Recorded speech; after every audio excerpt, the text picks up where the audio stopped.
ఎట్లా ఉంది మీ గోషమాల్లో పరిస్థితి? అత్యంత అవినీతి, అత్యంత గుండాయిజం, అత్యంత లూటి. ఇక్కడ ఉన్న రాజా సింగ్ చంబల్కా డాకు ఇండ్ల మీద పడి డబ్బులు వసూలు చేస్తారు. బేగం బజార్ కార్పొరేటర్ శంకర్ యాదవ్ గారికి మీ బీఆర్ఎస్ పార్టీలకి ఏం పంచాయతీ అన్న? నాయకులు అనే వాళ్ళు బజార్న పడి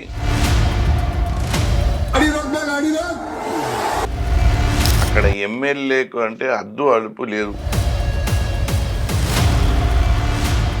రాజా సింగ్ దుకాణం బంద్. ఇప్పుడు రాజా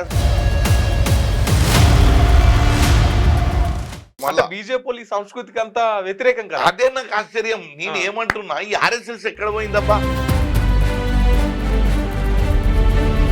ఎక్కడ, ఏ ఏరియాలో? అది హ్యాబిట్స్ లో హరే రామ హరే కృష్ణ పక్కకు ఇస్కాన్ టెంపుల్ పక్కకు నడుస్తుందా? నేను ఒక్కటి చెప్తున్నా, టెంపుల్ పక్కన మళ్ళీ రాజా సింగ్ నీకు నెలకు ఎన్ని డబ్బు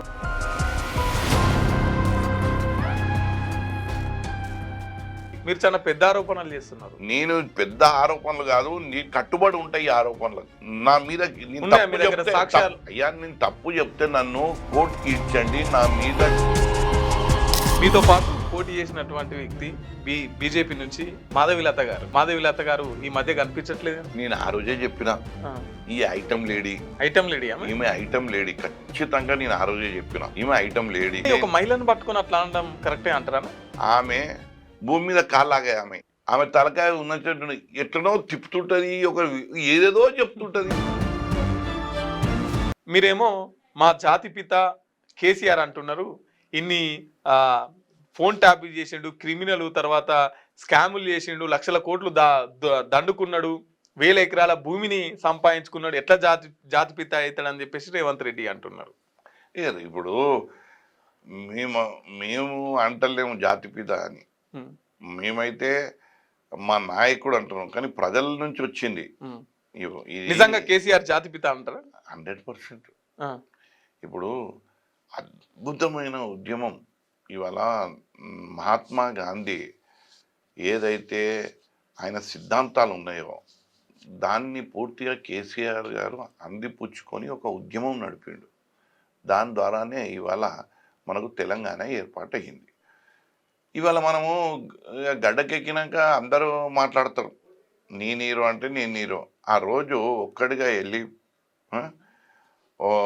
ఎక్కడ చూసినా అంధకారం, ఎక్కడ చూసినా నిరాశ, నిస్పృహ మధ్య, అనుమానాల మధ్య తెలంగాణ వస్తుందో రాదో, చాలా మటుకైతే దానిపైన హేళన, రాదు అన్నది బలమైన వాదనలు. అప్పుడు ఉన్న పరిస్థితిలో తెలంగాణ రానియకుండా బలమైన నాయకత్వం, వీటన్నిటినీ అధిగమించి సంఘర్షణ పోరాటం చేసి కేసీఆర్ తెలంగాణను ఏర్పాటు చేసిండంటే ఖచ్చితంగా జాతిపిత అన్న బిరుదుకి అర్హుడు. ఆయన జాతిపితనే అవుతాడు. ప్రజలు కూడా విశ్వసించరు. ప్రజలు కూడా అదే ధోరణితోని, అదే చూపుతోని, అదే దృష్టితోని ఆయనను చూస్తున్నారు.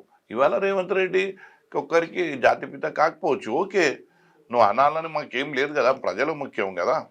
జాతిపిత ఇదే 2023 ఎలక్షన్లో 1.2% తోని ఓడిపోయినారు. తర్వాత కంటోన్మెంట్ లో సెకండ్ ర్యాంక్ లో ఉన్నారు. తర్వాత జూబ్లీ హిల్స్ లో సెకండ్ ర్యాంక్ లో ఉన్నారు. ఈ తర్వాత సర్పంచ్ ఎన్నికలలో 20% తేడాతో ఓడిపోయారు. ఇప్పుడున్న మున్సిపల్ ఎన్నికల్లో మీ గ్రాఫ్ పెరుగుతుంది అంటారా, తగ్గుతుంది అంటారా? ఇప్పుడు మున్సిపల్ ఎన్నికల్ని దాంతో పోల్చొద్దు. ఎక్కడ మీరు మున్సిపల్ ఎన్నికల్ని గతంలో జరిగిన ఎన్నికలతో పోల్చొద్దు. ఎందుకు అని అంటున్నంటే అది ఐసోలేటెడ్ ఎన్నికలు, ఒక నియోజకవర్గానికి సంబంధించింది. మీరు అన్నట్టు జూబ్లీ హిల్స్లో వాళ్ళే గెలిచిండ్రు, కంటోన్మెంట్లో వాళ్ళే గెలిచిండ్రు. కంటోన్మెంట్ అంటే ఓకే, ఏంటి అనంటే మేము ప్రభుత్వం మారిన వెంబటే వచ్చిన ఎన్నికలు, ఆ ఇన్ఫ్లుయెన్స్ ఉంటుంది. తర్వాత మొన్న జూబ్లీ హిల్స్లో కూడా వాళ్ళే గెలిచిండ్రు. ఇప్పుడు ఒక ఎన్నికల్లో ఒక అసెంబ్లీ సెగ్మెంట్లో గెలిచినంత మాత్రాన అదే వైరల్ అవుతుందని కాదు, అదే ప్రభావితం చేస్తుందని కాదు. ఎక్కడికక్కడ ఇవాళ కంపార్ట్మెంటల్గా అయిపోయింది. ఇప్పుడు మున్సిపల్ ఎన్నికలు వచ్చినాయి. మొత్తం తెలంగాణ విస్తారంగా ఎన్నికలు జరుగుతాయి. దాంట్లో అసలైన ప్రజల ఆలోచనలు, వారి యొక్క అభిప్రాయాలు అనేది తేటతెల్లమవుతాయి. ఈ ఎన్నికలు ప్రధానం. ఈ ఎన్నికలలో ఖచ్చితంగా ప్రజల దగ్గరికి వెళ్తున్నాం. ప్రజలను చైతన్యవంతులను చేసే దిశగా వాళ్ళు ఏదైతే మాయమాటలు చెప్పినరో దాని గురించి వీరికి చైతన్యపరుస్తున్నాం. వారిలో ఉన్న అభిప్రాయాన్ని బలంగా రేపు ఓట్ల ద్వారా ఇవ్వమంటున్నాం. ఈ ప్రభుత్వానికి బుద్ధి చెప్పమంటున్నాం. ఈ ప్రభుత్వం ఏదైతే సంక్షేమాల గురించి కానీ, ఏదైతే గ్యారంటీల గురించి కానీ ఎన్నికల ముందు చెప్పిందో దాన్ని మొత్తము ఇవాళ కాలరాసింది. వాటి గురించి ఒక మంచి అవకాశం, ప్రజా వ్యతిరేకతను మనం చూపించే ఒక ఎన్నికలు ఇవి. ఆ ప్రజా వ్యతిరేక ఎన్నికలల్లో ప్రజలు ఈ ప్రభుత్వానికి గట్టిగా బుద్ధి చెప్పే విధంగా ఓటు వేస్తే రాబోయే భవిష్యత్తు ప్రజలకు మంచిగా ఉంటుంది. మీ వ్యాపారం అభివృద్ధి కావాలని కోరుకుంటున్నారా? అయితే వెంటనే క్యూనస్ని సంప్రదించండి. Schools, colleges, banks, shops, office promotions, land promotions, political promotions, restaurant promotions, hospital promotions, పుట్టినరోజు వేడుకలు, శుభకార్యాలు, వ్యాపారాలు ఏవైనా, సందర్భం ఏదైనా ఇప్పుడే క్యూనస్ ద్వారా తెలియజేయండి. మీ వ్యాపారాన్ని అభివృద్ధి చేసుకోండి.